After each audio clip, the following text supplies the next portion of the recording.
ਤੁਸੀਂ ਦੇਖ ਰਹੇ ਹੋ ਵਿਨਿੰਗ ਪੰਜਾਬ ਟੀਵੀ ਦਾ ਸਪੈਸ਼ਲ ਪ੍ਰੋਗਰਾਮ ਤੇ ਤੁਹਾਡੇ ਨਾਲ ਆ ਗੁਰਪ੍ਰੀਤ ਸਿੰਘ ਚੱਠਾ। ਚਰਚਾ ਕਰਾਂਗੇ ਹੁਣ ਤੱਕ ਦੀਆਂ ਵੱਡੀਆਂ ਤੇ ਪੰਜਾਬ ਦੀ ਸਿਆਸਤ ਨਾਲ ਜੁੜੀਆਂ ਕੁਝ ਅਹਿਮ ਖਬਰਾਂ ਨੂੰ ਲੈ ਕੇ। ਸਭ ਤੋਂ ਪਹਿਲਾਂ ਗੱਲ ਕਰਾਂਗੇ ਪਟਿਆਲਾ ਹਿੰਸਾ ਨੂੰ ਲੈ ਕੇ ਸਿਆਸਤ ਲਗਾਤਾਰ ਭਖਦੀ ਨਜ਼ਰ ਆ ਰਹੀ ਹੈ ਤੇ ਇਸ ਦੇ ਵਿਚਾਲੇ अरविंद केजरीवाल का खालिस्तान ਨੂੰ ਲੈ ਕੇ ਵੱਡਾ ਬਿਆਨ ਸਾਹਮਣੇ ਆਇਆ। ਕੀ ਬਿਆਨ ਹੈ ਉਸ ਨੂੰ ਲੈ ਕੇ ਚਰਚਾ ਕਰਾਂਗੇ ਤੇ ਨਾਲ ਹੀ ਗੱਲ ਕਰਾਂਗੇ ਕਿਸਾਨਾਂ ਨੇ ਮਾਨ ਸਰਕਾਰ ਦਾ ਪ੍ਰਸਤਾਵ ਠੁਕਰਾ ਦਿੱਤਾ ਹੈ। ਕਿਹੜਾ ਪ੍ਰਸਤਾਵ ਠੁਕਰਾਇਆ ਹੈ ਉਸ ਨੂੰ ਲੈ ਕੇ ਚਰਚਾ ਕਰਾਂਗੇ ਤੇ ਨਾਲ ਹੀ ਗੱਲਬਾਤ ਕਰਾਂਗੇ ਲੁਧਿਆਣਾ ਪੁਲਿਸ ਦੇ ਵੱਲੋਂ ਗੈਂਗਸਟਰਾਂ ਨੂੰ ਕਾਬੂ ਕੀਤਾ ਗਿਆ ਤਾਂ ਜੋ ਮੁਹਿੰਮ ਪੰਜਾਬ ਸਰਕਾਰ ਦੇ ਵੱਲੋਂ ਚਲਾਈ ਗਈ ਹੈ ਉਸੇ ਤਹਿਤ ਵੱਡੀਆਂ ਕਾਰਵਾਈਆਂ ਹੁੰਦੀਆਂ ਹੋਈਆਂ ਨਜ਼ਰ ਆ ਰਹੀਆਂ ਨੇ। ਤੇ ਨਾਲ ਹੀ ਗੱਲ ਕਰਾਂਗੇ ਚੰਡੀਗੜ੍ਹ ਦੇ ਵਿੱਚ ਕਰੀਬ 5000 ਪਰਿਵਾਰ ਬੇਘਰ ਹੋਏ ਨੇ। ਆਖਰ ਕੀ ਹੈ ਪੂਰਾ ਮਾਮਲਾ, ਇਹਨਾਂ ਪਰਿਵਾਰਾਂ ਨੂੰ ਕਿਉਂ ਬੇਘਰ ਹੋਣਾ ਪਿਆ, ਇਸ ਨੂੰ ਲੈ ਕੇ ਚਰਚਾ ਕਰਾਂਗੇ। ਤੇ ਪ੍ਰੋਗਰਾਮ ਦੇ ਵਿੱਚ ਅੱਜ ਸਾਡੇ ਨਾਲ ਵਿਚਾਰ ਚਰਚਾ ਕਰਨ ਦੇ ਲਈ ਸ਼ਾਮਲ ਹੋਏ ਨੇ ਸੀਨੀਅਰ ਪੱਤਰਕਾਰ ਅਵਤਾਰ ਸਿੰਘ ਗਿੱਲ। ਸਭ ਤੋਂ ਪਹਿਲਾਂ ਸਵਾਗਤ ਕਰਾਂਗੇ ਇਹਨਾਂ ਦਾ ਪ੍ਰੋਗਰਾਮ 'ਚ। ਗਿੱਲ ਸਾਹਿਬ ਨਿੱਘਾ ਸਵਾਗਤ ਹੈ ਜੀ। ਧੰਨਵਾਦ ਗੁਰਪ੍ਰੀਤ ਜੀ। ਗਿੱਲ ਸਾਹਿਬ, ਜਿਸ ਤਰੀਕੇ ਦੇ ਨਾਲ ਗੱਲ ਕੀਤੀ ਜਾਵੇ ਤਾਂ ਪਟਿਆਲਾ ਜਿਹੜੀ ਹਿੰਸਾ ਵਾਪਰੀ ਹੈ ਉਸ ਮਾਮਲੇ ਨੂੰ ਲੈ ਕੇ ਜਿਹੜਾ ਦੋਸ਼ੀ ਨੇ ਉਹਨਾਂ ਦੀਆਂ ਗ੍ਰਿਫਤਾਰੀਆਂ ਵੀ ਹੋ ਚੁੱਕੀਆਂ ਨੇ ਤੇ ਇਸ ਦੇ ਵਿਚਾਲੇ ਸਿਆਸੀ ਮਾਹੌਲ ਵੀ ਲਗਾਤਾਰ ਭਖਦਾ ਨਜ਼ਰ ਆ ਰਿਹਾ ਤੇ ਖਾਲਿਸਤਾਨ ਨੂੰ ਲੈ ਕੇ ਪਹਿਲਾਂ ਆਮ ਆਦਮੀ ਪਾਰਟੀ ਦਾ ਤੇ ਹੁਣ ਸੁਪਰੀਮੋ ਨੇ ਜਿਹੜੇ ਅਰਵਿੰਦ ਕੇਜਰੀਵਾਲ ਉਹਨਾਂ ਦਾ ਵੱਡਾ ਬਿਆਨ ਸਾਹਮਣੇ ਆਇਆ। ਕਿਵੇਂ ਦੇਖਦੇ ਹੋ? ਦੇਖੋ ਗੁਰਪ੍ਰੀਤ ਜੀ, ਰਾਜਨੀਤਿਕ ਲੋਕਾਂ ਦਾ ਕੰਮ ਹੁੰਦਾ ਬਿਆਨ ਦੇਣੇ, ਲੇਕਿਨ ਇਹ ਨਹੀਂ ਦੇਖਿਆ ਜਾਂਦਾ ਕਿ ਆਖਰ ਇਹ ਸਾਰੇ ਮਾਮਲੇ ਨੇ ਜਿਹੜੇ ਇਹ ਭੜਕਦੇ ਕਿਉਂ ਨੇ, ਕਿਹੜੇ ਲੋਕਾਂ ਵੱਲੋਂ ਭੜਕਾਏ ਜਾਂਦੇ ਨੇ, ਉਹਨਾਂ ਦੇ ਉੱਤੇ ਕੀ ਕਾਰਵਾਈ ਕੀਤੀ ਜਾਵੇ। ਹੁਣ ਜੇਕਰ ਗੱਲ ਕਰ ਲਈਏ ਪਿਛਲੇ ਵਿਧਾਨ ਸਭਾ ਚੋਣਾਂ ਦੇ ਵਿੱਚ ਅਰਵਿੰਦ ਕੇਜਰੀਵਾਲ ਦੇ ਉੱਤੇ ਖੁਦ ਕਿਸੇ ਐਸੇ ਵਿਅਕਤੀ ਦੇ ਘਰ ਦੇ ਵਿੱਚ ਰਹਿਣ ਦੇ ਇਲਜ਼ਾਮ ਲੱਗੇ ਸੀ ਜਿਨ੍ਹਾਂ ਦੇ ਸਬੰਧ ਖਾਲਿਸਤਾਨੀਆਂ ਦੇ ਨਾਲ ਦੱਸੇ ਜਾਂਦੇ ਸੀ, ਤਾਂ ਫਿਰ ਕੀ ਅਰਵਿੰਦ ਕੇਜਰੀਵਾਲ ਦੇ ਉੱਤੇ ਵੀ ਕਾਰਵਾਈ ਹੋਣੀ ਚਾਹੀਦੀ ਸੀ।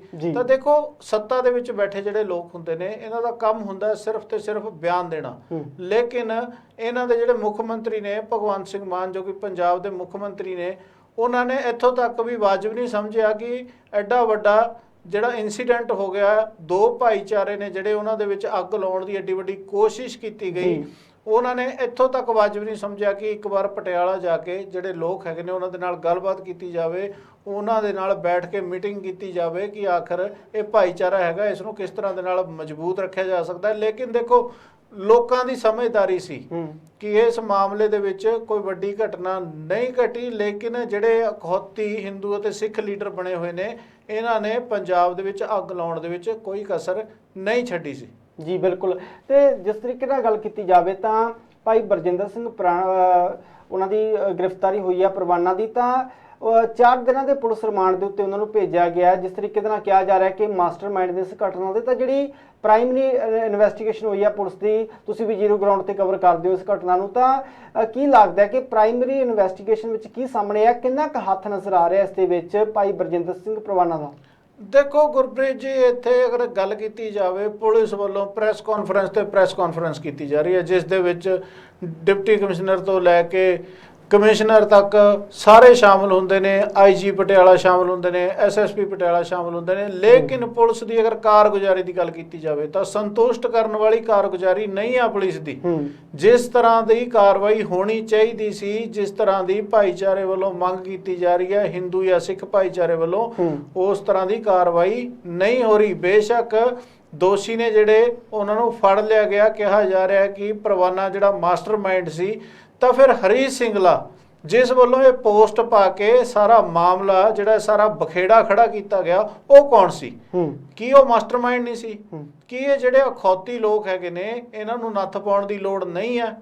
ਆਖਿਰ ਕਿਉਂ ਇੱਕ ਜਿਹੜੀ ਕਮਿਊਨਿਟੀ ਆ ਉਸ ਨੂੰ ਬਦਨਾਮ ਕਰਨ ਦੀ ਕੋਸ਼ਿਸ਼ ਕੀਤੀ ਜਾਂਦੀ ਹੈ? ਕਿਉਂਕਿ ਬਰਜਿੰਦਰ ਸਿੰਘ ਪਰਵਾਨਾ ਬੇਸ਼ੱਕ ਸਿੱਖ ਕਮਿਊਨਿਟੀ ਅੱਜ ਕਹਿੰਦੀ ਹੈ ਕਿ ਅਖੌਤੀ ਸਿੱਖ ਹੈ, ਅਸੀਂ ਇਹਨੂੰ ਕਮਿਊਨਿਟੀ ਦਾ ਹਿੱਸਾ ਨਹੀਂ ਮੰਨਦੇ, ਲੇਕਿਨ ਕਿਤੇ ਨਾ ਕਿਤੇ ਲੋਕ ਹੈਗੇ ਨੇ ਜਿਹੜੇ ਉਹਨਾਂ ਦੇ ਵਿੱਚ ਪ੍ਰਭਾਵ ਜ਼ਰੂਰ ਜਾਂਦਾ ਹੈ ਕਿ ਇੱਕ ਇਕੱਲੇ ਸਿੱਖ ਨੂੰ ਇਸ ਤਰ੍ਹਾਂ ਦੇ ਨਾਲ ਪ੍ਰਚਾਰਿਆ ਜਾ ਰਿਹਾ ਕਿ ਜਿਹੜੇ ਸਿੱਖ ਨੇ ਉਹਨਾਂ ਵੱਲੋਂ ਹੀ ਇਹ ਜਿਹੜੀ ਸਾਰੀ ਘਟਨਾ ਨੂੰ ਅੰਜਾਮ ਦਿੱਤਾ ਗਿਆ। ਲੇਕਿਨ 11 ਦਿਨ ਜਿਹੜੀ ਸੋਸ਼ਲ ਮੀਡੀਆ ਤੇ ਇਹਨਾਂ ਦੀ ਲੜਾਈ ਚੱਲੀ ਆ, ਜਿਸ ਦੇ ਵਿੱਚ ਬਹੁਤ ਸਾਰੇ ਜਿਹੜੇ ਅਖੌਤੀ ਹਿੰਦੂ ਨੇਤਾ ਨੇ, ਜਿਹੜੇ ਗੁਰਸਿਮਰਨ ਸਿੰਘ ਮੰਡ ਵਰਗੇ ਜਾਂ ਫਿਰ ਹੋਰ ਹੈਗੇ ਨੇ ਬਾਕੀ, ਉਹਨਾਂ ਵੱਲੋਂ ਜਿਸ ਤਰ੍ਹਾਂ ਬਲਦੀ ਦੇ ਉੱਤੇ ਤੇਲ ਪਾਉਣ ਦਾ ਕੰਮ ਕੀਤਾ ਗਿਆ, ਉਸ ਚੀਜ਼ ਨੂੰ ਅੱਖੋਂ ਪਰੋਖੇ ਕੀਤਾ ਜਾ ਰਿਹਾ। ਦੰਗੇ ਆਖਿਰ ਇਹ ਜਿਹੜੀ ਹਿੰਸਾ ਹੋਈ ਹੈ ਕਿੱਥੋਂ ਭੜਕੀ, ਕਿਵੇਂ ਭੜਕੀ? ਆਖਿਰ ਮਾਸਟਰਮਾਈਂਡ ਉਹ ਹੁੰਦਾ ਹੈ ਜਿਸ ਵੱਲੋਂ ਹਿੰਸਾ ਭੜਕਾਈ ਗਈ ਹੋਵੇ ਜੀ। ਕਿ ਜਿਹੜਾ ਹਰੀਸ਼ ਸਿੰਗਲਾ ਵੱਲੋਂ ਮਾਰਚ ਕੱਢਣ ਦਾ ਵੀਡੀਓ ਬਣਾ ਕੇ ਜਿਹੜਾ ਦੁੱਖ ਨਿਵਾਰਨ ਸਾਹਿਬ ਤੱਕ ਭੇਜਿਆ ਗਿਆ ਸਪੈਸ਼ਲੀ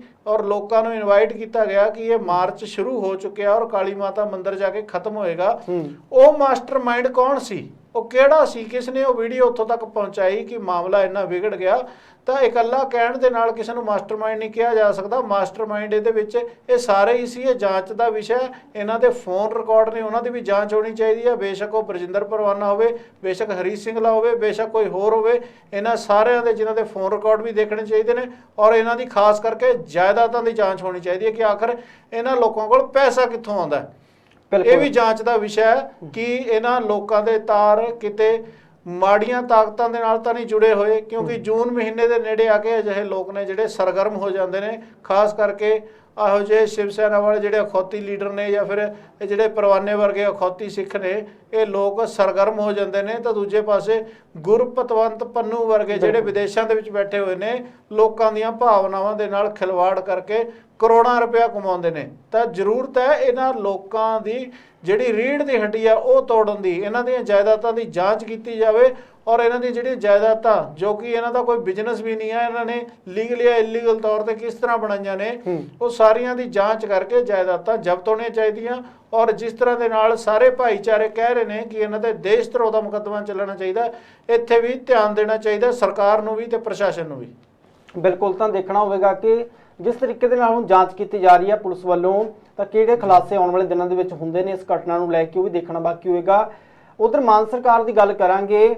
ਜਿਸ ਤਰੀਕੇ ਨਾਲ ਪੰਜਾਬ ਦੇ ਆਰਥਿਕ ਹਾਲਾਤ ਬਣੇ ਹੋਏ ਨੇ, ਤਾਂ ਉਸ ਦੇ ਵਿਚਾਲੇ ਮਾਨ ਸਰਕਾਰ ਨੇ ਸਿੱਧੀ ਬਿਜਾਈ ਨੂੰ ਲੈ ਕੇ ਕਿਸਾਨਾਂ ਨੂੰ 1500 ਰੁਪਇਆ ਪ੍ਰਤੀ ਏਕੜ ਦੇਣ ਦਾ ਜਿਹੜਾ ਐਲਾਨ ਕੀਤਾ। ਤਾਂ ਕਿਸਾਨਾਂ ਨੇ ਇਸ ਪੇਸ਼ਕਸ਼ ਨੂੰ, ਪ੍ਰਸਤਾਵ ਨੂੰ ਠੁਕਰਾ ਦਿੱਤਾ। ਤਾਂ ਕਿਵੇਂ ਦੇਖਦੇ ਹੋ ਜਿਹੜੀ ਸਿੱਧੀ ਬਿਜਾਈ ਨੂੰ ਲੈ ਕੇ ਫਿਰ ਸਹਿਮਤੀ ਕਿਸ ਤਰੀਕੇ ਨਾਲ ਬਣੇਗੀ, ਕਿਉਂਕਿ ਆਰਥਿਕ ਜਿਹੜੇ ਸੰਕਟ ਹੈ ਉਸ ਦੇ ਵਿੱਚ ਪੰਜਾਬ ਪਹਿਲਾਂ ਜੂਝ ਰਿਹਾ। ਤਾਂ ਕਿਸੇ ਨਾ ਕਿਸੇ ਤਰੀਕੇ ਦੇ ਨਾਲ ਜੋ ਇਹ ਰਾਸ਼ੀ ਮਾਨ ਸਰਕਾਰ ਵੱਲੋਂ ਐਲਾਨੀ ਗਈ ਹੈ, ਤਾਂ ਇਸ ਨੂੰ ਠੁਕਰਾ ਦਿੱਤਾ ਗਿਆ। ਕਿਵੇਂ ਦੇਖਦੇ ਹੋ? ਦੇਖੋ ਗੁਰਪ੍ਰੀਤ ਜੀ, ਜੋ ਮੰਗਿਆ ਜਾ ਰਿਹਾ ਉਹ ਤਾਂ ਮਿਲ ਨਹੀਂ ਰਿਹਾ। ਧੱਕੇ ਦੇ ਨਾਲ ਹੋਰ ਨਵੀਆਂ ਜਿਹੜੀਆਂ ਚੀਜ਼ਾਂ ਨੇ ਉਹ ਕੱਢ ਕੇ ਲੋਕਾਂ ਦੇ ਅੱਗੇ ਰੱਖੀਆਂ ਜਾ ਰਹੀਆਂ ਨੇ। ਨਵੇਂ ਫੰਡੇ ਨੇ ਜਿਹੜੇ ਉਹ ਲੋਕਾਂ ਦੇ ਅੱਗੇ ਰੱਖੇ ਜਾ ਰਹੇ ਨੇ ਕਿ 1500 ਰੁਪਇਆ ਲੈ ਲਓ। ਕਿ ਜਿਹੜੇ ਪੰਜਾਬ ਦੇ ਲੋਕ ਨੇ ਉਹ ਭਿਖਾਰੀ ਨੇ, ਕਦੇ ਬੀਬੀਆਂ ਨੂੰ 1000 ਰੁਪਇਆ ਦੇਵਾਂਗੇ ਅਸੀਂ, ਕਦੇ 1500 ਤੁਸੀਂ ਲੈ ਲਓ, ਅਸੀਂ ਬਿਜਲੀ ਫ੍ਰੀ ਕਰਤੀ, ਅਸੀਂ ਇੱਦਾਂ ਕਰਤਾ, ਅਸੀਂ ਉੱਦਾਂ ਕਰਤਾ, ਐਲਾਨ ਹੋ ਰਹੇ ਨੇ, ਨੌਕਰੀਆਂ ਦੇਤੀਆਂ। ਗਰਾਊਂਡ ਦੇ ਉੱਤੇ ਕੰਮ ਕਿੱਥੇ ਹੋਇਆ? ਹੁਣ ਤੱਕ ਕੋਈ ਵੀ ਐਲਾਨ ਹੈਗਾ ਜਿਹੜਾ ਉਸ ਦੇ ਉੱਤੇ ਕੰਮ ਹੋਇਆ?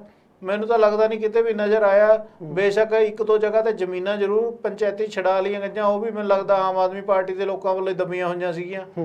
ਤਾਂ ਦੇਖੋ ਇਹ ਐਲਾਨ ਕੀਤੇ ਜਾ ਰਹੇ ਨੇ, ਉਹਨਾਂ ਦੀਆਂ ਮੁਸੀਬਤਾਂ ਨਹੀਂ ਦੇਖੀਆਂ ਜਾ ਰਹੀਆਂ। ਅੱਜ ਕਿਸਾਨਾਂ ਨੂੰ ਬਿਜਲੀ ਦੀ ਲੋੜ ਹੈ, ਨਾ ਕਿ ਉਹਨਾਂ ਨੂੰ 1500 ਰੁਪਏ ਦੀ ਲੋੜ ਹੈ। ਸਿੱਧੀ ਬਿਜਾਈ ਵੀ ਕਰਨਗੇ ਤਾਂ ਫਿਰ ਕੀ ਉਹ ਸਿੱਧੀ ਬਿਜਾਈ ਦੇ ਲਈ ਸਿੰਚਾਈ ਦੀ ਲੋੜ ਨਹੀਂ ਹੈ, ਉਹਦੇ ਲਈ ਵੀ ਪਾਣੀ ਦੀ ਲੋੜ ਹੈ ਜੀ। ਤਾਂ 1500 ਰੁਪਇਆ ਕੀ ਤੁਸੀਂ ਭੀਖ ਦੇ ਰਹੇ ਹੋ ਉਹਨਾਂ ਨੂੰ ਕਿ 1500 ਰੁਪਏ ਕੱਲ ਨੂੰ ਉਹ ਸਿੱਧੀ ਬਿਜਾਈ ਦੇ ਨਾਲ ਉਹ ਜ਼ਮੀਨ ਦੇ ਵਿੱਚ ਫਸਲ ਉੱਗਦੀ ਹੈ ਨਹੀਂ ਉੱਗਦੀ, ਕਿ 1500 ਰੁਪਏ ਦੇ ਨਾਲ ਉਹ 6 ਮਹੀਨੇ ਉਹਦਾ ਗੁਜ਼ਾਰਾ ਚੱਲ ਜਾਏਗਾ, ਉਹਦੇ ਪਰਿਵਾਰ ਦਾ ਗੁਜ਼ਾਰਾ ਚੱਲ ਜਾਏਗਾ। ਇਸੇ ਕਰਕੇ ਕਿਸਾਨਾਂ ਵੱਲੋਂ ਇਹ ਜਿਹੜੀ ਗੱਲ ਹੈ ਠੁਕਰਾ ਦਿੱਤੀ ਗਈ ਹੈ। ਉਹਨਾਂ ਦਾ ਕਹਿਣਾ ਹੈ ਕਿ ਸਾਨੂੰ ਬਿਜਲੀ ਚਾਹੀਦੀ ਹੈ, ਸਾਨੂੰ 1500 ਰੁਪਏ ਦੀ ਲੋੜ ਨਹੀਂ ਹੈ। ਬਿਲਕੁਲ, ਤੇ ਨਾਲ ਹੀ ਗੱਲ ਕਰਾਂਗੇ ਜਿਸ ਤਰੀਕੇ ਦੇ ਨਾਲ ਚੰਡੀਗੜ੍ਹ ਦੇ ਵਿੱਚ ਪ੍ਰਸ਼ਾਸਨ ਦੇ ਵੱਲੋਂ ਜਿਹੜੀ ਜ਼ਮੀਨ ਖਾਲੀ ਕਰਵਾਈ ਗਈ ਹੈ, 80,000 ਏਕੜ ਦੇ ਕਰੀਬ ਜਿਹੜੀ ਜ਼ਮੀਨ ਖਾਲੀ ਕਰਵਾਈ ਗਈ ਹੈ। ਤਾਂ ਦੋ ਪੱਖਾਂ ਤੋਂ ਇਸ ਜਿਹੜੀ ਖਬਰ ਨੂੰ ਦੇਖਿਆ ਜਾਵੇ ਤਾਂ ਸਰਕਾਰ ਨੂੰ ਕਿੰਨਾ ਕੁ ਫਾਇਦਾ ਹੋਣ ਵਾਲਾ ਇਸ ਤਰੀਕੇ ਦੇ ਨਾਲ ਜਿਹੜੇ ਨਜਾਇਜ਼ ਕਬਜ਼ੇ ਨੇ ਉਹ ਚੁਕਵਾਏ ਗਏ ਨੇ? ਦੇਖੋ ਗੁਰਪ੍ਰੀਤ ਜੀ, ਅਸਲ ਦੇ ਵਿੱਚ ਕੀ ਹੁੰਦਾ ਹੈ, ਇਹ ਸਾਰੀਆਂ ਸਰਕਾਰਾਂ ਦੀਆਂ ਖੇਡਾਂ ਹੁੰਦੀਆਂ ਨੇ। ਉਹਨਾਂ ਲੋਕਾਂ ਨੂੰ ਉੱਥੇ ਕਬਜ਼ੇ ਕਰਾਏ ਗਏ ਨੇ, ਉਹਨਾਂ ਦੇ ਆਧਾਰ ਕਾਰਡ ਵੀ ਬਣੇ ਹੋਏ ਨੇ, ਵੋਟਰ ਕਾਰਡ ਵੀ ਬਣੇ ਹੋਏ ਨੇ, ਐਡਰੈਸ ਵੀ ਬਣੇ ਹੋਏ ਨੇ। ਤਾਂ ਫਿਰ ਉਹ ਕਬਜ਼ਿਆਂ ਨੂੰ ਨਜਾਇਜ਼ ਕਿਵੇਂ ਕਿਹਾ ਜਾ ਸਕਦਾ ਹੈ? ਇਹ ਤਾਂ ਇੱਕ ਨਾਦਰਸ਼ਾਹੀ ਫਰਮਾਨ ਸੁਣਾ ਕੇ ਉਹਨਾਂ ਦੇ ਆਸ਼ੀਆਨੇ ਢਾਹ ਦਿੱਤੇ ਗਏ ਨੇ ਔਰ ਉਹ ਲੋਕਾਂ ਨੂੰ ਬੇਘਰ ਕਰ ਦਿੱਤਾ ਗਿਆ। ਕਿ ਉਹ ਜੇਕਰ ਉੱਥੇ ਨਜਾਇਜ਼ ਤੌਰ ਤੇ ਬੈਠੇ ਸੀ, ਫਿਰ ਉਹਨਾਂ ਦੇ ਆਧਾਰ ਕਾਰਡ ਕਿਵੇਂ ਬਣੇ, ਵੋਟਰ ਕਾਰਡ ਕਿਵੇਂ ਬਣੇ, ਇਹ ਵੀ ਜਾਂਚ ਦਾ ਵਿਸ਼ਾ। ਕਿ ਇਹ ਜਿਹੜੇ ਅਧਿਕਾਰੀ ਨੇ ਉਹਨਾਂ ਦੀ ਮਿਲੀ ਭੁਗਤ ਨਾਲ ਬਣੇ ਜਾਂ ਫਿਰ ਜਿਹੜੇ ਲੀਡਰ ਨੇ ਉਹਨਾਂ ਨੇ ਆਪਣੀਆਂ ਵੋਟਾਂ ਦੇ ਲਈ ਬਣਵਾਏ, ਤਾਂ ਇਹ ਵੀ ਜਾਂਚ ਦਾ ਵਿਸ਼ਾ। ਤਾਂ ਕੱਲਾ ਇਹ ਨਹੀਂ ਹੈ ਕਿ ਬਲਡੋਜ਼ਰ ਲਓ, ਲੋਕਾਂ ਦੇ ਘਰ ਢਾਹ ਦਿਓ। ਬੇਸ਼ੱਕ ਇਹ ਨਾ ਸੋਚੋ ਕਿ ਆ ਰਾਤ ਨੂੰ ਕਿੱਥੇ ਸੌਣਗੇ ਉਹਨਾਂ ਦੇ ਬੱਚੇ, ਕੀ ਸੜਕ ਤੇ ਸੌਣਗੇ। ਦੇਖੋ ਇਹ ਮੰਦਭਾਗੀਆਂ ਘਟਨਾਵਾਂ ਹੁੰਦੀਆਂ ਨੇ ਅਜਿਹੀਆਂ। ਸਰਕਾਰਾਂ ਆਪਣੇ ਫਾਇਦਿਆਂ ਦੇ ਲਈ ਪਹਿਲਾਂ ਅਜਿਹੇ ਲੋਕਾਂ ਨੂੰ ਅਜਿਹੀਆਂ ਥਾਵਾਂ ਦੇ ਉੱਤੇ ਬੈਠਣ ਦਿੰਦੀਆਂ, ਘਰ ਬਣਾਉਣ ਦਿੰਦੀਆਂ, ਕਿਉਂਕਿ ਉਹਨਾਂ ਦਾ ਵੋਟ ਬੈਂਕ ਹੁੰਦਾ।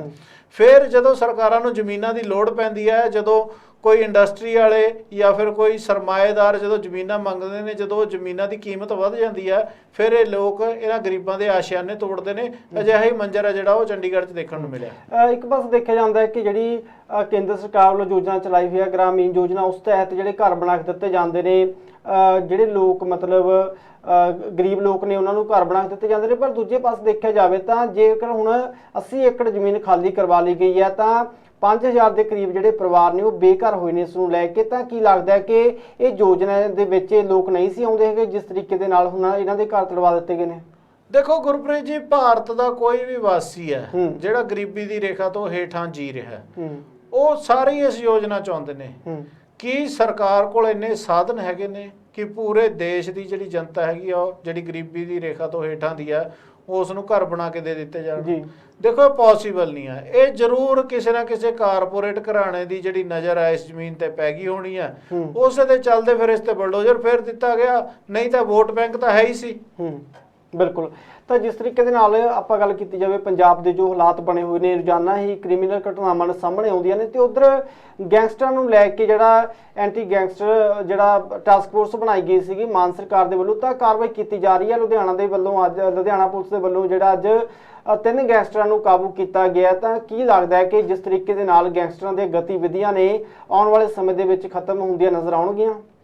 ਦੇਖੋ ਗੁਰਪ੍ਰੀਤ ਜੀ, ਇਹ ਹੁਣ ਜਿਹੜੀ ਨਵੀਂ ਕੋਈ ਵੀ ਟਾਸਕ ਫੋਰਸ ਜਾਂ ਫਿਰ ਅਜਿਹੀ ਏਜੰਸੀ ਬਣਾਈ ਜਾਂਦੀ ਹੈ ਤਾਂ ਉਸ ਵੱਲੋਂ ਜਦੋਂ ਕੰਮ ਸ਼ੁਰੂ ਕੀਤੇ ਜਾਂਦੇ ਨੇ ਤਾਂ ਸ਼ੁਰੂ ਦੇ ਵਿੱਚ ਬੜੀਆਂ ਸਫਲਤਾਵਾਂ ਮਿਲਦੀਆਂ ਨੇ। ਹੁਣ ਗੱਲ ਕਰ ਲਈਏ, ਕੱਲ 6 ਲੋਕ ਪਟਿਆਲਾ ਦੇ ਵਿੱਚ ਫੜੇ ਗਏ ਨੇ ਜਿਨ੍ਹਾਂ ਦੇ ਕੋਲੋਂ ਹਥਿਆਰ ਵੀ ਬਰਾਮਦ ਹੋਏ ਨੇ। ਕੀ ਉਹ ਗੈਂਗਸਟਰ ਸੀ? ਉਹ ਯੂਪੀ ਬਿਹਾਰ ਸਾਈਡ ਦੇ ਲੋਕ ਸੀਗੇ। ਆਖਰ ਉਹਨਾਂ ਦੀ ਮਨਸ਼ਾ ਕੀ ਸੀ? ਜਦੋਂ ਖਾਸ ਕਰਕੇ ਪਟਿਆਲਾ ਦੇ ਵਿੱਚ ਐਡਾ ਤਣਾਅਪੂਰਨ ਮਾਹੌਲ ਹੈ, ਉਹ ਲੋਕ ਇੱਥੇ ਹਥਿਆਰ ਲੈ ਕੇ ਕੀ ਕਰ ਰਹੇ ਸੀ? ਬਿਲਕੁਲ ਵੱਡੇ ਸਵਾਲ ਖੜੇ ਹੁੰਦੇ ਨੇ। ਚਲੋ ਫੜੇ ਗਏ ਨੇ, ਜੇਕਰ ਐਂਟੀ ਜਿਹੜੀ ਇਹ ਬਣਾਈ ਗਈ ਹੈ ਜੋ ਵੀ ਗੈਂਗਸਟਰ ਟਾਸਕ ਫੋਰਸ ਹੈਗੀ ਹੈ ਉਸ ਵੱਲੋਂ ਫੜੇ ਗਏ ਨੇ, ਲਗਾਤਾਰ ਇਸ ਵੱਲੋਂ ਖਬਰਾਂ ਆ ਰਹੀਆਂ ਨੇ ਕਿ ਅਸੀਂ ਇਹ ਗੈਂਗਸਟਰ ਫੜ ਲਿਆ ਜਾਂ ਉਹ ਗੈਂਗਸਟਰ ਫੜ ਲਿਆ। ਚਲੋ ਚੰਗੀ ਗੱਲ ਹੈ, ਲੇਕਿਨ ਗੈਂਗਸਟਰ ਜ਼ਰੂਰ ਫੜੇ ਜਾ ਰਹੇ ਨੇ, ਲੇਕਿਨ ਅਪਰਾਧ ਹੈਗਾ ਜਿਹੜਾ ਉਹਦਾ ਗ੍ਰਾਫ ਹੈ ਉਹ ਵੱਧਦਾ ਜਾ ਰਿਹਾ, ਉਹ ਘਟਣ ਦਾ ਨਾਂ ਨਹੀਂ ਲੈ ਰਿਹਾ। ਫਿਰ ਆਖਰ ਉਹ ਲੋਕ ਜਿਹੜੇ ਫੜੇ ਜਾ ਰਹੇ ਨੇ ਉਹ ਕੌਣ ਨੇ? ਇਹ ਵੀ ਇੱਕ ਵੱਡਾ ਸਵਾਲ ਹੈ। ਬਿਲਕੁਲ। ਤੇ ਇਸੇ ਤਰੀਕੇ ਦੇ ਨਾਲ ਜਿਹੜੀਆਂ ਰੋਜ਼ਾਨਾ ਘਟਨਾਵਾਂ ਸਾਹਮਣੇ ਆ ਰਹੀਆਂ ਨੇ, ਹੁਣ ਜਿਹੜੀਆਂ ਵਾਰਦਾਤਾਂ ਨੇ ਪਟਿਆਲਾ ਘਟਨਾ ਤੋਂ ਲੱਗ ਜੇਕਰ ਗੱਲ ਕੀਤੀ ਜਾਵੇ ਤਾਂ ਰੋਜ਼ਾਨਾ ਹੀ ਮੈਨੂੰ ਲੱਗਦਾ ਕਿ ਕਤਲ ਦੀਆਂ ਵਾਰਦਾਤਾਂ ਪੰਜਾਬ ਦੇ ਵਿੱਚੋਂ ਸਾਹਮਣੇ ਆ ਰਹੀਆਂ ਨੇ ਵੱਖ-ਵੱਖ ਸ਼ਹਿਰਾਂ ਦੇ ਵਿੱਚੋਂ। ਤਾਂ ਇਸ ਨੂੰ ਲੈ ਕੇ ਜਿਹੜੀ ਨਾਕਾਮੀਆਂ ਨੇ ਉਹ ਸਰਕਾਰ ਦੀਆਂ ਨਜ਼ਰ ਆ ਰਹੀਆਂ ਨੇ ਜਾਂ ਫਿਰ ਜ਼ੀਰੋ ਗਰਾਊਂਡ ਦੇ ਉੱਤੇ ਪ੍ਰਸ਼ਾਸਨ ਦੀਆਂ? ਦੇਖੋ ਚੱਠਾ ਸਾਹਿਬ, ਅਸਲ ਦੇ ਵਿੱਚ ਇਹ ਸਾਰਾ ਕੁਝ ਹੁੰਦਾ ਜਿਹੜਾ ਪੁਲਿਸ ਵਿਭਾਗ ਦੀ ਗੱਲ ਕਰ ਰਹੀ ਹੈ। ਪੁਲਿਸ ਵਿਭਾਗ ਵੀ ਗ੍ਰਹਿ ਮੰਤਰਾਲੇ ਦੇ ਹੇਠਾਂ ਹੀ ਆਉਂਦਾ। ਤਾਂ ਪਹਿਲਾਂ ਵੀ ਇਹੀ ਪੁਲਿਸ ਸੀਗੀ, ਪਿਛਲੀਆਂ ਸਰਕਾਰਾਂ 'ਚ ਵੀ ਇਹੀ ਪੁਲਿਸ ਸੀ। ਉਦੋਂ ਨਾਲੋਂ ਹੁਣ ਦੱਸਿਆ ਜਾ ਰਿਹਾ ਕਿ ਗ੍ਰਾਫ ਘਟ ਗਿਆ, ਲੇਕਿਨ ਜਦੋਂ ਖਬਰਾਂ ਦੇਖਦੇ ਆ ਤਾਂ ਇਸ ਤਰ੍ਹਾਂ ਲੱਗਦਾ ਕਿ ਇਹ ਗ੍ਰਾਫ ਐਡਾ ਕੁ ਵੱਡਾ ਹੋ ਗਿਆ ਕਿ ਸਮਝ ਤੋਂ ਬਾਹਰ ਹੈ ਗੱਲ। ਦੇਖੋ, ਇਹ ਨੱਥ ਪਾਉਣ ਦੀ ਲੋੜ ਹੈ। ਜਾਂ ਤਾਂ ਇਹ ਹੋ ਸਕਦਾ ਕਿ ਪੁਲਿਸ ਡਿਪਾਰਟਮੈਂਟ ਹੈਗਾ ਜਿਹੜਾ, ਉਹਨੂੰ ਸਰਕਾਰ ਦਾ ਕੋਈ ਡਰ ਨਹੀਂ, ਕਿਉਂਕਿ ਜਿਹੜੇ ਅਧਿਕਾਰੀ ਬੈਠੇ ਹੋਏ ਨੇ ਉਹਨਾਂ ਨੂੰ ਪਤਾ ਹੈ ਕਿ ਜਿਹੜੀ ਸਰਕਾਰ ਹੈਗੀ ਹੈ ਇਸ ਦੇ ਵਿੱਚ ਜ਼ਿਆਦਾ ਲੋਕ ਨੇ ਜਿਹੜੇ ਗੈਰ ਤਜਰਬੇਕਾਰ ਨੇ, ਉਹ ਸਾਡੇ ਤੇ ਐਡਾ ਕੋਈ ਸ਼ਿਕੰਜਾ ਕੱਸ ਨਹੀਂ ਸਕਦੇ। ਜਾਂ ਤਾਂ ਫਿਰ ਉਹ ਸਰਕਾਰ ਨੂੰ ਲਾਈਟਲੀ ਲੈ ਰਹੇ ਨੇ, ਜਾਂ ਫਿਰ ਸਰਕਾਰ ਵੱਲੋਂ ਹੀ ਕੋਈ ਇਸ ਤਰ੍ਹਾਂ ਦੀ ਢਿੱਲ ਦਿੱਤੀ ਗਈ ਹੈ ਕਿ ਜੋ ਹੁੰਦਾ ਹੋਈ ਜਾਣ ਦੋ, ਕੋਈ ਗੱਲ ਨਹੀਂ, ਲੋਕ ਇਸ 'ਚ ਭਟਕੇ ਰਹਿਣਗੇ ਤਾਂ ਕਿ ਸਾਨੂੰ ਸਵਾਲ ਨਾ ਕਰਨ। ਕਿਉਂਕਿ ਜਿਸ ਤਰ੍ਹਾਂ ਦੇ ਨਾਲ ਮੁੱਦਿਆਂ ਦੇ ਉੱਤੇ, ਗਰੰਟੀਆਂ ਦੇ ਉੱਤੇ ਸਰਕਾਰ ਭੱਜਦੀ ਨਜ਼ਰ ਆਈ ਹੈ, ਫੇਲ ਹੁੰਦੀ ਨਜ਼ਰ ਆਈ ਹੈ, ਤਾਂ ਕਿਤੇ ਨਾ ਕਿਤੇ ਕੋਈ ਵੀ ਸਾਜ਼ਿਸ਼ ਹੋ ਸਕਦੀ ਹੈ। ਇਹ ਵੀ ਹਿੱਸਾ ਹੋ ਸਕਦਾ ਹੈ ਕਿ ਜਿਹੜਾ ਲੋਕਾਂ ਨੂੰ ਭਟਕਾ ਕੇ ਰੱਖਿਆ ਜਾਵੇ ਤਾਂ ਕਿ ਲਾਅ ਐਂਡ ਆਰਡਰ ਦੀ ਸਥਿਤੀ ਖਰਾਬ ਹੈ, ਚਲੋ ਕੋਈ ਗੱਲ ਨਹੀਂ, ਜਿੱਦਾਂ ਚੱਲਦਾ ਚੱਲੀ ਜਾਣ ਦੋ। ਤਾਂ ਇਹ ਵੀ ਹੋ ਸਕਦਾ ਹੈ, ਕੋਈ ਵੱਡੀ ਗੱਲ ਨਹੀਂ ਹੈਗੀ। ਲੇਕਿਨ ਜਿਸ ਤਰ੍ਹਾਂ ਦੇ ਨਾਲ ਗ੍ਰਾਫ ਵਧਿਆ, ਲੇਕਿਨ ਡੀਜੀਪੀ ਪੰਜਾਬ ਵੱਲੋਂ ਕਿਹਾ ਗਿਆ ਕਿ ਜਿਹੜਾ ਗ੍ਰਾਫ ਘਟ ਗਿਆ, ਲੇਕਿਨ ਨਿਤ ਦਿਨ ਜਿਹੜੀਆਂ ਖਬਰਾਂ ਆ ਰਹੀਆਂ ਨੇ ਉਹ ਹੈਰਾਨ ਕਰ ਦੇਣ ਵਾਲੀਆਂ ਨੇ ਕਿ ਆਖਿਰ ਪੰਜਾਬ ਦੇ ਵਿੱਚ ਲਾਅ ਐਂਡ ਆਰਡਰ ਦੀ ਸਥਿਤੀ ਕੀ ਬਣੀ ਹੋਈ ਹੈ, ਇਹ ਸਾਰੇ ਪੰਜਾਬ ਨੂੰ ਪਤਾ ਹੈ। ਬਿਲਕੁਲ। ਤੇ ਜਿਸ ਤਰੀਕੇ ਦੇ ਨਾਲ ਕਾਂਗਰਸ ਸਰਕਾਰ ਵੀ ਇਸ ਮੁੱਦੇ ਨੂੰ ਲੈ ਕੇ ਸੱਤਾ ਵਿੱਚ ਆਈ ਸੀ ਕਿ ਨਸ਼ੇ ਦਾ ਇਲਾਕਾ ਜਿਹੜਾ 4 ਹਫ਼ਤਿਆਂ ਦੇ ਵਿੱਚ ਤੋੜਿਆ ਜਾਏਗਾ, ਤਾਂ ਉਧਰ ਗੱਲ ਕੀਤੀ ਜਾਵੇ ਤਾਂ ਨਸ਼ੇ ਦੀ ਓਵਰਡੋਜ਼ ਨਾਲ ਵੀ ਰੋਜ਼ਾਨਾ ਮੌਤਾਂ ਹੋ ਰਹੀਆਂ ਨੇ ਪੰਜਾਬ ਦੇ ਵਿੱਚ। ਤਾਂ ਪਿਛਲੇ 2-4 ਦਿਨਾਂ ਦੇ ਵਿੱਚ ਕਈ ਘਟਨਾਵਾਂ ਸਾਹਮਣੇ ਆ ਚੁੱਕੀਆਂ ਨੇ। ਤਾਂ ਇਸ ਨੂੰ ਲੈ ਕੇ ਜਿਹੜਾ ਮਾਨ ਸਰਕਾਰ ਨੇ ਦਾਅਵਾ ਕੀਤਾ ਸੀਗਾ ਕਿ ਚਿੱਟਾ ਬਿਲਕੁਲ ਖਤਮ ਕੀਤਾ ਜਾਊਗਾ ਪੰਜਾਬ ਦੇ ਵਿੱਚੋਂ, ਤਾਂ ਜ਼ਮੀਨੀ ਪੱਧਰ ਤੇ ਲੱਗਦਾ ਕੋਈ ਕੰਮ ਹੁੰਦਾ ਨਜ਼ਰ ਆ ਰਿਹਾ, ਕਿਉਂਕਿ ਪੁਲਿਸ ਵੱਲੋਂ ਤਾਂ ਇਹ ਕਹਿ ਦਿੱਤਾ ਜਾਂਦਾ ਕਿ ਜਾਂਚ ਕੀਤੀ ਜਾ ਰਹੀ ਹੈ। ਬਸ ਉਸ ਤੋਂ ਬਾਅਦ ਪਰਿਵਾਰ ਵਾਲੇ ਜਾਂ ਹੋਰ ਲੋਕ ਵੀ ਦੋਸ਼ ਲਾਉਂਦੇ ਨੇ ਕਿ ਕਾਰਵਾਈ ਕੋਈ ਨਹੀਂ ਹੁੰਦੀ, ਪੁਲਿਸ ਪ੍ਰਸ਼ਾਸਨ ਦੇ ਵੀ ਦੋਸ਼ ਲੱਗਦੇ ਨੇ ਕਿ ਪੈਸੇ ਲੈ ਕੇ ਆ ਜਾਂਦੇ ਨੇ ਵਾਪਸ। ਤਾਂ ਜੇ ਕਾਰਵਾਈ ਹੁੰਦੀ ਹੋਵੇ ਤਾਂ ਫਿਰ ਚਿੱਟਾ ਖਤਮ ਕਿਉਂ ਨਹੀਂ ਹੋ ਰਿਹਾ? ਦੇਖੋ ਗੁਰਪ੍ਰੀਤ ਜੀ, ਗੱਲ ਇਹ ਹੈ ਕਿ ਜਿਹੜਾ ਚਿੱਟਾ ਹੈਗਾ ਉਹ ਬਣ ਕਿੱਥੇ ਰਿਹਾ। ਇੱਕ ਪਾਸੇ ਤਾਂ ਇਹ ਪ੍ਰਚਾਰਿਆ ਜਾਂਦਾ ਹੈ ਕਿ ਸਰਹੱਦ ਪਾਰ ਤੋਂ ਕਿਸੇ ਨੇ ਸਿੱਟਤਾ, ਤਾਂ ਕੀ ਕਰੋੜਾਂ ਰੁਪਏ ਦਾ ਚਿੱਟਾ ਸਿੱਟ ਕੇ ਅਗਲਾ ਘਰ ਨੂੰ ਮੁੜ ਜਾਊਗਾ ਜੀ? ਕੀ ਉਹ ਵਿਹਲੇ ਬੈਠੇ ਹੋਏ ਨੇ ਇੱਥੇ ਚਿੱਟਾ ਸੁੱਟਣ ਦੇ ਲਈ? ਇਹ ਦੇਖੋ, ਇੱਥੇ ਦੇ ਹੀ ਕੁਝ ਦਵਾਈ ਕੰਪਨੀਆਂ ਨੇ ਜਿਹੜੀਆਂ ਉਹਨਾਂ ਵੱਲੋਂ ਹੀ ਅਜਿਹੀਆਂ ਜਿਹੜੀਆਂ ਦਵਾਈਆਂ ਹੈਗੀਆਂ ਉਹਨਾਂ ਦੇ ਵਿੱਚ ਹੇਰ ਫੇਰ ਕਰਕੇ ਅਜਿਹੇ ਮੈਡੀਕਲ ਜਿਹੜੇ ਨਸ਼ੇ ਨੇ, ਕੈਮੀਕਲ ਨਸ਼ੇ ਨੇ, ਉਹ ਬਣਾਏ ਜਾ ਰਹੇ ਨੇ। ਤਾਂ ਲੋੜ ਹੈ ਸਰਕਾਰ ਨੂੰ ਨੱਥ ਪਾਉਣ ਦੀ। ਤਾਂ ਇਸੇ ਤਰ੍ਹਾਂ ਦੇ ਨਾਲ ਅੱਜ ਇੱਕ ਸਹਿਯੋਗੀ ਚੈਨਲ ਤੇ ਆਪਾਂ ਗੱਲ ਕਰ ਰਹੇ ਸੀ, ਉੱਥੇ ਕਾਲਰ ਜੁੜੇ ਸੀ, ਉਹਨਾਂ ਵੱਲੋਂ ਕਿਹਾ ਗਿਆ ਸੀ ਕਿ ਜਿਹੜਾ ਚਿੱਟਾ ਹੈ ਸਾਰਾ ਦਿੱਲੀ ਸਾਈਡ ਤੋਂ ਆਉਂਦਾ, ਔਰ ਜਿੰਨੇ ਲੋਕ ਮਰਦੇ ਨੇ ਉਹ ਭਾਰਤ ਦੇ ਵਿੱਚ ਬਣੇ ਹੋਏ ਚਿੱਟੇ ਦੇ ਨਾਲ ਮਰਦੇ ਨੇ, ਨਾ ਕਿ ਕੋਈ ਬਾਹਰੋਂ ਜਿਹੜਾ ਚਿੱਟਾ ਇੱਥੇ ਆਉਂਦਾ। ਬਾਹਰੋਂ ਕੋਈ ਚਿੱਟਾ ਨਹੀਂ ਆਉਂਦਾ, ਕੁਝ ਨਹੀਂ ਹੈ। ਇੱਕ ਸਿੰਥੈਟਿਕ ਦਵਾਈ ਹੈਗੀ ਹੈ, ਇੱਕ ਸਿੰਥੈਟਿਕ ਨਸ਼ਾ ਹੈਗਾ ਜਿਹਦੀ ਵੱਧ ਘੱਟ ਡੋਜ਼ ਲੈਣ ਤੇ ਇਨਸਾਨ ਦੀ ਮੌਤ ਹੋ ਜਾਂਦੀ ਹੈ। ਔਰ ਭਾਰਤ ਦੇ ਵਿੱਚ ਹੀ ਬਣ ਰਿਹਾ ਕਿ ਸਰਕਾਰਾਂ ਦਾ ਖੁਫੀਆ ਤੰਤਰ ਫੇਲ ਹੈ, ਕਿ ਸਰਕਾਰਾਂ ਨੂੰ ਪਤਾ ਨਹੀਂ। ਲੇਕਿਨ ਦੁਖਾਂਤ ਇਹ ਹੈ ਕਿ ਅਜਿਹੇ ਹੀ ਕਾਰਪੋਰੇਟ ਨੇ, ਜਿਹੜੇ ਵੱਡੇ ਲੋਕ ਨੇ, ਉਹਨਾਂ ਵੱਲੋਂ ਸਰਕਾਰਾਂ ਨੂੰ ਸਮੇਂ-ਸਮੇਂ ਤੇ ਫੰਡਿੰਗ ਕੀਤੀ ਜਾਂਦੀ ਹੈ। ਇਹੀ ਫੰਡਿੰਗ ਹੈ ਜਿਹੜੀ ਉਹਨਾਂ ਤੇ ਕਾਰਵਾਈ ਨਹੀਂ ਹੋਣ ਦਿੰਦੀ। ਬਿਲਕੁਲ। ਤੇ ਜੇਕਰ ਦੇਖਿਆ ਜਾਵੇ ਤਾਂ ਗਿਲ ਸਾਹਿਬ, ਜਿਹੜਾ ਵੱਡਾ ਕਾਰਨ ਹੈ ਉਹ ਕਿਤੇ ਨਾ ਕਿਤੇ ਇਹਦੇ ਵਿੱਚ ਬੇਰੁਜ਼ਗਾਰੀ ਦਾ ਵੀ ਨਜ਼ਰ ਆਉਂਦਾ, ਜਿਸ ਤੋਂ ਬਾਅਦ ਨੌਜਵਾਨ ਨੇ ਜਿਹੜੇ ਉਹਨਾਂ ਦਾ ਧਿਆਨ ਇਸ ਪਾਸੇ ਅਟਰੈਕਸ਼ਨ ਹੁੰਦਾ ਹੈ ਕਿ ਉਹ ਜਿਹੜਾ ਨਸ਼ਿਆਂ ਵੱਲ ਨੂੰ ਜਾਂਦੇ ਨੇ। ਤਾਂ ਜੇਕਰ ਇਹ ਜਿਹੜਾ ਵਾਅਦਾ ਕਰਕੇ ਆਈ ਹੈ ਮਾਨ ਸਰਕਾਰ ਕਿ ਜਿਹੜਾ ਹਰਾ ਪੈਨ ਹੈ ਉਹ ਨੌਕਰੀਆਂ ਦੇ ਉੱਤੇ ਚੱਲੇਗਾ, ਪਰ ਨੋਟੀਫਿਕੇਸ਼ਨ ਕੋਈ ਨਹੀਂ ਹੋਇਆ, ਐਲਾਨ ਕੀਤੇ ਗਏ ਨੇ, ਤਾਂ ਕੀ ਲੱਗਦਾ ਇਹ ਵੀ ਵੱਡਾ ਕਾਰਨ ਹੈ ਬੇਰੁਜ਼ਗਾਰੀ, ਜਿਸ ਤਰੀਕੇ ਦੇ ਨਾਲ ਨੌਜਵਾਨ ਨਸ਼ੇ ਵੱਲ ਨੂੰ ਵਧ ਰਹੇ ਨੇ? ਦੇਖੋ ਗੁਰਪ੍ਰੀਤ ਜੀ, ਲੰਬੇ ਸਮੇਂ ਤੋਂ 40 ਸਾਲ ਹੋ ਗਏ ਇਹੀ ਜਿਹੜੇ ਜੁਮਲੇ ਨੇ ਉਹ ਪੰਜਾਬ ਦੇ ਲੋਕ ਸੁਣ ਰਹੇ ਨੇ। ਪਹਿਲਾਂ ਚਰਨਜੀਤ ਸਿੰਘ ਚੰਨੀ ਵੱਲੋਂ ਵੀ ਐਲਾਨ ਕੀਤੇ ਗਏ ਸੀ, ਬੋਰਡ ਵੀ ਲੱਗ ਗਏ, ਇਹਨਾਂ ਨੇ ਵੀ ਐਲਾਨ ਕੀਤੇ ਸੀ, ਬੋਰਡ ਵੀ ਲੱਗ ਗਏ, ਲੇਕਿਨ ਜ਼ਮੀਨੀ ਪੱਧਰ ਤੇ ਕੰਮ ਕਿੱਥੇ ਹੋਇਆ? ਅਕਾਲੀ ਦਲ ਨੇ ਵੀ ਕਿਹਾ ਸੀ, ਉਹਨਾਂ ਦੇ ਵੀ ਬੋਰਡ ਲੱਗ ਗਏ ਸੀ, ਜ਼ਮੀਨੀ ਪੱਧਰ ਤੇ ਕੰਮ ਕਿੱਥੇ ਹੋਇਆ? ਆਖਿਰ ਨੌਕਰੀਆਂ ਮਿਲੀਆਂ ਕਿਹਨੂੰ ਨੇ?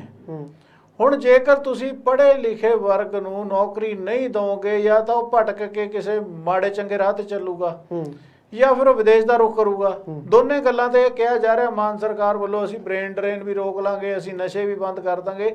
ਲੇਕਿਨ ਸਵਾਲ ਇਹ ਹੈ ਕਿ ਇਹ ਸਿਰਫ ਹਵਾਈ ਗੱਲਾਂ ਨੇ, ਕਿਉਂਕਿ ਪਿਛਲੇ 40 ਸਾਲਾਂ 'ਚ ਜਿਹੜੇ ਕੰਮ ਕੋਈ ਸਰਕਾਰਾਂ ਨਹੀਂ ਕਰ ਸਕੀਆਂ, ਤਾਂ ਮੈਨੂੰ ਨਹੀਂ ਲੱਗਦਾ ਕਿ ਮਾਨ ਸਰਕਾਰ ਵੀ ਇਹਦੇ 'ਚ ਕੋਈ ਸਫਲ ਹੁੰਦੀ ਨਜ਼ਰ ਆ ਰਹੀ ਹੈ। ਕਿਉਂਕਿ ਹਲੇ ਤੱਕ ਨਾ ਤਾਂ ਕਿਸੇ ਕੋਈ ਮੰਤਰੀ ਨੇ ਇਹਨਾਂ ਦੇ ਕੋਈ ਅਜਿਹਾ ਬਿਆਨ ਦਿੱਤਾ ਜਿਹੜਾ ਸਾਹਮਣੇ ਆਇਆ ਹੋਵੇ ਕਿ ਅਸੀਂ ਸਖਤੀ ਕਰਾਂਗੇ, ਅਸੀਂ ਚਿੱਟਾ ਬੰਦ ਕਰਾਵਾਂਗੇ, ਜਦਕਿ ਇਹਨਾਂ ਦੇ ਕੈਬਨਿਟ ਮੰਤਰੀ ਡਾਕਟਰ ਬਲਜੀਤ ਕੌਰ ਦੇ ਘਰ ਦੇ ਬਾਹਰ ਆਮ ਆਦਮੀ ਪਾਰਟੀ ਦੇ ਜਿਹੜੇ ਯੂਥ ਵਰਗ ਦੇ ਲੋਕ ਹੈਗੇ ਨੇ, ਜਿਹੜੇ ਜ਼ਿਲ੍ਹਾ ਪ੍ਰਧਾਨ ਲੈਵਲ ਦੇ ਲੋਕ ਨੇ, ਉਹ ਚਿੱਟੇ ਨੂੰ ਲੈ ਕੇ ਧਰਨਾ ਲਾਉਂਦੇ ਨੇ ਕਿ ਸਾਡੇ ਇੱਥੇ ਚਿੱਟਾ 10-10 ਸਾਲ ਦੇ ਬੱਚੇ ਪੀ ਰਹੇ ਨੇ। ਲੇਕਿਨ ਉੱਥੇ ਕਾਰਵਾਈ ਕੀ ਹੁੰਦੀ ਹੈ? ਚਿੱਟੇ ਵਾਲੇ ਨਹੀਂ ਫੜੇ ਜਾਂਦੇ, ਪਾਰਟੀ ਵਰਕਰ ਕੱਢ ਦਿੱਤੇ ਜਾਂਦੇ ਨੇ। ਤਾਂ ਤੁਸੀਂ ਸਮਝ ਸਕਦੇ ਹੋ ਫਿਰ ਇਸ ਪਾਰਟੀ ਦੀ ਮਨਸ਼ਾ ਕੀ ਹੈ ਨਸ਼ੇ ਨੂੰ ਲੈ ਕੇ। ਕੀ ਤੁਹਾਨੂੰ ਲੱਗਦਾ ਕਿ ਜਿਹੜੇ ਲੋਕ ਸਵਾਲ ਕਰਨ ਤੇ ਆਪਣੀ ਪਾਰਟੀ ਦੇ ਲੋਕਾਂ ਨੂੰ ਕੱਢ ਦਿੰਦੇ ਨੇ, ਉਹ ਨਸ਼ਾ ਖਤਮ ਕਰਨ ਵੱਲ ਤੁਰਨਗੇ? ਕੈਪਟਨ ਅਮਰਿੰਦਰ ਸਿੰਘ ਨੇ ਵੱਡੀਆਂ ਵੱਡੀਆਂ ਗੱਲਾਂ ਕੀਤੀਆਂ ਸੀ, ਕੀ ਕੀਤਾ ਕੈਪਟਨ ਅਮਰਿੰਦਰ ਸਿੰਘ ਨੇ? ਉਹ ਤਾਂ ਤਜਰਬੇਕਾਰ ਸੀ। ਇਹ ਸਰਕਾਰ ਨੂੰ ਤਾਂ ਗੈਰ ਤਜਰਬੇਕਾਰ ਸਰਕਾਰ ਕਿਹਾ ਜਾਂਦਾ। ਤਾਂ ਮੈਨੂੰ ਨਹੀਂ ਲੱਗਦਾ ਜਿਹੜਾ ਕੰਮ 40 ਸਾਲਾਂ 'ਚ ਨਹੀਂ ਹੋ ਸਕਿਆ ਇਹ ਸਰਕਾਰ ਕਰ ਲੂਗੀ। ਮੈਨੂੰ ਨਹੀਂ ਲੱਗਦਾ ਕਿ ਇਹ ਚਿੱਟੇ ਤੇ ਕੋਈ ਕਾਬੂ ਪਾ ਸਕਣਗੇ, ਕਿਉਂਕਿ ਮੈਂ ਪਹਿਲਾਂ ਦੱਸ ਚੁੱਕਿਆ ਕਿ ਇਹਨਾਂ ਲੋਕਾਂ ਨੂੰ ਵੱਡੀਆਂ ਫੰਡਿੰਗਾਂ ਆਉਂਦੀਆਂ ਨੇ ਅਜਿਹੇ ਲੋਕਾਂ ਕੋਲੋਂ। ਇਹ ਸਰਕਾਰਾਂ ਦੇ ਹੀ ਲੋਕ ਹੁੰਦੇ ਨੇ, ਇਹਨਾਂ ਲੋਕਾਂ ਦੀ ਕੋਈ ਸਰਕਾਰ ਨਹੀਂ ਹੁੰਦੀ, ਚਾਹੇ ਅਕਾਲੀ ਹੋਵੇ, ਚਾਹੇ ਕਾਂਗਰਸੀ ਹੋਵੇ, ਚਾਹੇ ਆਮ ਆਦਮੀ ਹੋਵੇ। ਇਹ ਹਰੇਕ ਸਰਕਾਰਾਂ 'ਚੋਂ ਉਨਾ ਹੀ ਰੁਤਬਾ ਰੱਖਦੇ ਨੇ, ਕਿਉਂਕਿ ਇਹ ਦਲਾਲ ਕਿਸਮ ਦੇ ਲੋਕ ਹੁੰਦੇ ਨੇ। ਇਹਨਾਂ ਵੱਲੋਂ ਡੀਲਾਂ ਕਰਾਈਆਂ ਜਾਂਦੀਆਂ ਨੇ, ਵੱਡੀਆਂ ਵੱਡੇ ਕਮਿਸ਼ਨ ਖਾਧੇ ਜਾਂਦੇ ਨੇ। ਜਦੋਂ ਤੱਕ ਇਹਨਾਂ ਲੋਕਾਂ ਨੂੰ ਨੱਥ ਨਹੀਂ ਪਾਈ ਜਾਊਗੀ, ਨਸ਼ਾ ਕਦੇ ਵੀ ਬੰਦ ਨਹੀਂ ਹੋ ਸਕਦਾ। ਬਿਲਕੁਲ। ਤਾਂ ਕਹਿ ਸਕਦੇ ਹਾਂ ਕਿ ਭਗਵੰਤ ਮਾਨ ਦੇ ਘਰ ਦੇ ਅੱਗੇ ਵੀ ਇੱਕ ਨੌਜਵਾਨ ਹੈ ਜਿਹੜਾ ਭੁੱਖ ਹੜਤਾਲ ਤੇ ਬੈਠਾ ਹੈ ਨਸ਼ੇ ਦੇ ਮੁੱਦੇ ਨੂੰ ਲੈ ਕੇ। ਤਾਂ ਦੇਖਣਾ ਹੋਵੇਗਾ ਕਿ ਮਾਨ ਸਰਕਾਰ ਦੇ ਵੱਲੋਂ ਆਉਣ ਵਾਲੇ ਦਿਨਾਂ ਵਿੱਚ ਕਿਸ ਤਰੀਕੇ ਦੇ ਕਦਮ ਚੁੱਕੇ ਜਾਂਦੇ ਨੇ। ਬਹੁਤ ਬਹੁਤ ਧੰਨਵਾਦ ਤੁਹਾਡਾ ਗਿਲ ਸਾਹਿਬ, ਪ੍ਰੋਗਰਾਮ 'ਚ ਕੀਮਤੀ ਸਮਾਂ ਦੇਣ ਦੇ ਲਈ। ਧੰਨਵਾਦ ਗੁਰਪ੍ਰੀਤ ਜੀ। ਤਾਂ ਸਾਡੇ ਨਾਲ ਸਨ ਸੀਨੀਅਰ ਪੱਤਰਕਾਰ ਅਵਤਾਰ ਸਿੰਘ ਗਿੱਲ, ਜਿਨ੍ਹਾਂ ਨੇ ਹੁਣ ਤੱਕ ਦੇ ਮੁੱਖ ਮੁੱਦਿਆਂ ਤੇ ਮੁੱਖ ਖਬਰਾਂ ਦੇ ਉੱਤੇ ਆਪਣੇ ਵਿਚਾਰ ਰੱਖੇ ਨੇ। ਤੇ ਦਰਸ਼ਕਾਂ ਨੂੰ ਵੀ ਅਪੀਲ ਹੈ ਕਿ ਕਮੈਂਟ ਕਰਕੇ ਇਸ ਪ੍ਰੋਗਰਾਮ ਦੇ ਬਾਰੇ ਤੁਸੀਂ ਆਪਣੀ ਰਾਏ ਦੇ ਸਕਦੇ ਹੋ। ਇਸ ਪ੍ਰੋਗਰਾਮ ਦੇ ਵਿੱਚ ਫਿਲਹਾਲ ਇੰਨਾ ਹੀ। ਜੁੜੇ ਰਹੋ ਵਿੰਗ ਪੰਜਾਬ ਟੀਵੀ ਨਾਲ। ਦਿਓ ਇਜਾਜ਼ਤ। ਧੰਨਵਾਦ।